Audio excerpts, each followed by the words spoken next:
EPA WA meteorologist Bobby Marchich here with your outlook for December 6th, 2022. You can see the rain behind me here in the image for the video. That means we're going to have some rain today. And looks like we're going to have some rain for most of today and also overnight. We'll get into the timing of that here in the video and what to expect in terms of amounts. First and foremost, the Tuesday video forecast is proudly sponsored by J. Evans Property Services, serving York, Lancaster, Chester, Berks, Lebanon, and southern Dauphin counties in Pennsylvania and also northern Maryland. J. Evans Property Services is a family-owned business that offers quality work at competitive prices and feature premium landscaping and design, sod install, drainage solutions, as well as residential and commercial complete property maintenance. They are offering 15% off any trimming or tree work and also have a price match guarantee on all landscaping, deck, and fencing project contracts when they give a quote for the upcoming 2023 season, now through the end of February. You can reach out to them at the phone number above me here in the video or to schedule an estimate through their website. Go to landscapingcontractorslancasterpa.com. They are J. Evans Property Services, proud sponsors of the Tuesday video forecast. So today, again, we have showers that are going to be across the region, but they're going to be most prevalent, I think, in our eastern areas. So far eastern Pennsylvania, down through northeastern Maryland, to include Delaware and all of New Jersey. This area right here, I think, is going to get the most rain today. When you get further out in west into central PA, we're expecting less of that.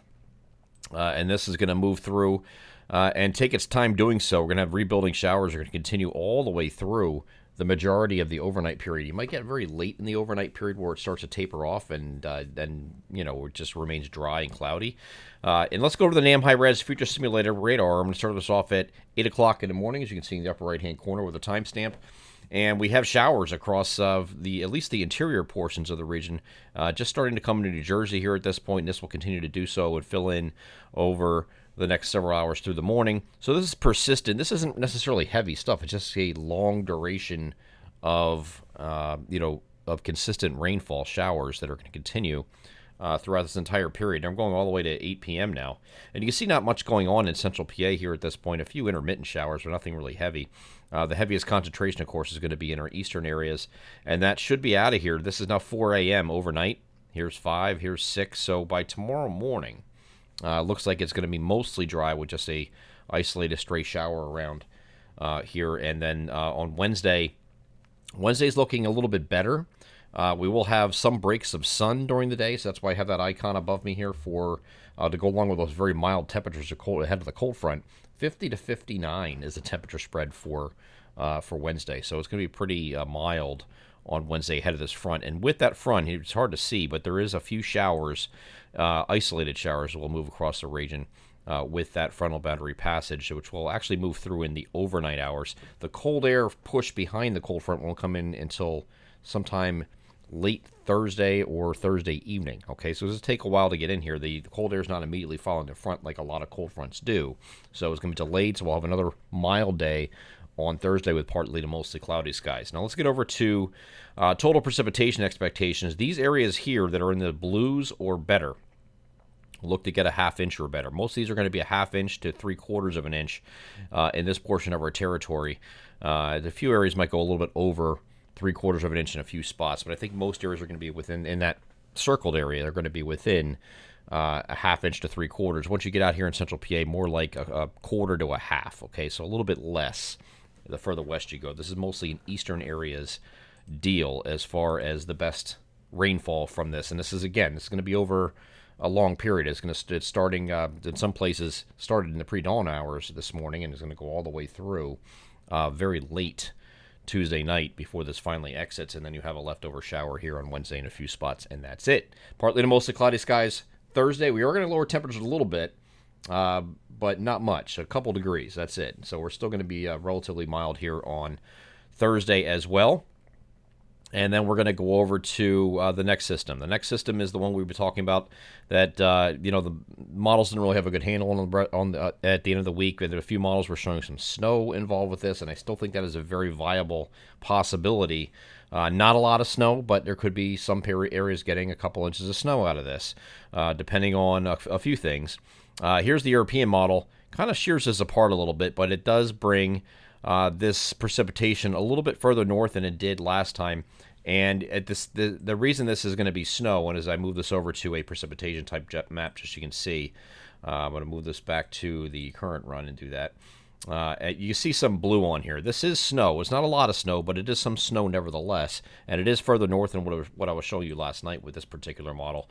And it has this cold air damming coming in here from the high pressure that's off to the north that's supplying that cold air. You can see a little buckle here. If you look at the 850 0 degrees Celsius line, it kind of a little buckle right here shows where that cold air is coming in the overall jet pattern. A little kink there is going to be enough to get snow if this is in fact what happens. So still in some certainties with this and exactly how it evolves. I think the best scenario is, and it's going to depend on timing really, but it looks like if this is coming in later on Friday, you might be too warm yet, because Friday we're expecting temperatures still be well in the 40s. You could have some rain there, and then it might change over to snow in some areas Friday night when the cold air comes in and it's coinciding with the darkness. So, overnight lows are typically lower to begin with. So it'll have an easier time to have a transition from rain to snow at that point. There is some guidance that is suggesting that. Like, I hate to use the GFS. The GFS has been completely lost lately. We'll see exactly if this is going to work out this way, but it has this general idea of what I'm talking about, just to illustrate it for you. So it comes in here on Friday. It's initially just rain, right? And then once you get to Friday evening and overnight, see that change over to snow, at least over the I-80 corridor, maybe down to I-78, somewhere in there. I mean, this is going to be an interior deal, I think, still, and the specifics of this is still up in the air. But this could certainly be a situation where you start off as rain and it goes over to snow in some places. So we'll have to continue to monitor this. NAM is not in range yet, but it's very similar in orientation to what the GFS and European model have at that range. It's a little more juice, too, so we'll see how that works out. The biggest thing that's going to determine this is, of course, this high pressure that's over. This is looking at the Quebec province of eastern Canada, how strong this high pressure is and what position it's in, because this is what is supplying the cold air, and that little kink in the jet stream here that's going to allow this cold air to get wrapped in here, and if there is any rain to start, it's going to be snow as it changes over because of this cold air supply up here. So how strong this is and the position of this high pressure is going to determine this, okay? It's a very thread-the-needle, tough situation. And we're sitting here on Tuesday. You would think that looking at 3 days ahead from now, these things would be figured out by now, but we just don't have the NAM in range yet. And I think once we get the NAM in range and we can see what it's agreeing with, we can kind of get some kind of collaboration between the two, because right now there's really not a lot of agreement depending on what you're looking at. Even the Canadian model yesterday, that was showing snow. It is kind of just shredding this apart now. It's really doing something that is the opposite of what I was showing yesterday. So there's no consistency from one model to the next and run to run within the same model. So we'll continue to follow this for the next couple of days. Hopefully by tomorrow we have a better idea, but if not, we'll have to do something last minute on Thursday. If we have to do that, we have to do that. It's just the way it is. Models and seasonal transitions seem to struggle, especially with these kind of events, and when there's a block in place up here. This is a pretty strong blocking pattern. So, sometimes they struggle with that and exactly how systems respond. Either way, it does look like it's going to be rather weak and not a lot of precipitation, whether it's going to be snow, rain, or whatever. So we have that pretty much figured out. But after that point, we get past this system over the weekend. I mean, all bets are off. We go back to the European model for that. This system moves off the coast here. Right now, we're going for a mostly cloudy day here on Saturday. We saw maybe a leftover rain or snow shower early, and then we are going to mostly cloudy skies for pretty much most of the weekend, but then you will see some peaks of sun in there. And the next system might have a resultant increase in clouds on Monday after a partly cloudy day is what we're going through right now. But again, once you get past day 5, it's getting a little murky, so we expect this to change a little bit, and we'll continue to do that, update you through the next couple of videos when we have new information, and hopefully we can make some sense out of this pattern going forward. I'm EPA meteorologist Bobby Marchestad as your outlook for December 6th, 2022. Have a great Tuesday.